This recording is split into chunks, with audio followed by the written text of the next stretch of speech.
जल की मिठास। गांव किनारे एक आश्रम था। गांव से बच्चे शिक्षा पाने के लिए आश्रम में रहते थे। वहाँ के गुरु बहुत दयालु और विचारों के बहुत धनी थे। वे अपने सभी शिष्यों को शिक्षा के साथ साथ अच्छे उपदेश भी दिया करते थे, जिसे पाकर सभी छात्र आनंदित हो जाते थे।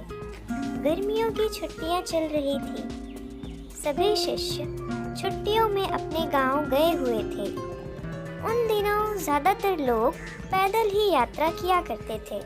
छुट्टियां खत्म होने के बाद एक शिष्य गांव से आश्रम लौट रहा था। अचानक सूर्य अपने चरम सीमा पर पहुंच गया। गर्मी इतनी ज़्यादा बढ़ गई थी मानो सड़क आग उगल रही हो। कुछ दूर धूप में चलने के बाद वो इतना थक जाता है कि प्यास में उसका कंठ सूखने लगा, लेकिन वह आगे बढ़ता जा रहा था। तभी उसे एक कुआं दिखाई दिया। कुआं देखकर उसकी जान में जान आई और उसने कुएं से पानी निकाला और अपनी प्यास बुझाई। कुएं का पानी बहुत मीठा और ठंडा था। शिष्य ने सोचा, क्यों ना यहाँ का पानी गुरुजी के लिए भी ले चलूं। उन दिनों लोग मशक में पानी लेकर चलते थे।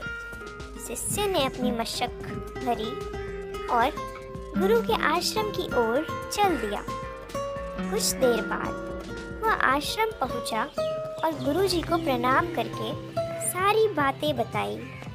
गुरुजी ने शिष्य के मशक से पानी लिया और पिया।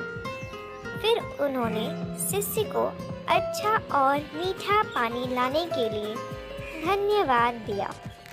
शिष्य बहुत खुश हुआ। गुरु के मुख से पानी की तारीफ सुनकर आश्रम में रहने वाला एक दूसरा शिष्य गुरुजी के पास आया। उसने भी वह पानी पीने की इच्छा प्रकट की। गुरुजी ने मशक उस शिष्य को दे दी।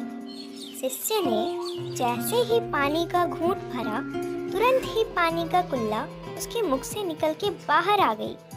उसने कहा, गुरुजी, इस जल में तो कड़वापन है और ना ही ये जल शीतल है। आपने बेकार ही उसकी इतनी प्रशंसा कर दी। शिष्य की बात सुनकर गुरुजी बोले, बेटा, मिठास और शीतलता इस जल में नहीं है तो क्या हुआ, इसे लाने वाले के मन में तो है। जब उस शिष्य ने जल पिया होगा तो उसके मन में मेरे लिए कितना प्रेम उमड़ा होगा। यह बात महत्वपूर्ण है। गुरुजी थोड़ा रुके, फिर शिष्य को समझाते हुए बोले, तुम्हारी ही तरह मुझे भी मशक का जल अच्छा नहीं लगा, लेकिन मैं यह कहकर उसका मन दुखी नहीं करना चाहता था। हो सकता है जब उसने जल मशक में भरा होगा तब वह शीतल हो। यह भी हो सकता है कि मशक बहुत पुराना और साफ न होने के कारण यहाँ तक आते आते यह जल वैसा नहीं रहा। पर इससे लाने वाले के मन में जो प्रेम की भावना है वह तो कम नहीं होता ना। अंत में गुरु की यह प्रेमपूर्ण सीख शिष्य की समझ में आ गई। वह समझ गया कि हमें दूसरों को उनकी भावना से समझना चाहिए। सीख, यह कहानी हमें शिक्षा देती है कि शुभचिंतक की नियत पर संदेह करना ठीक नहीं है।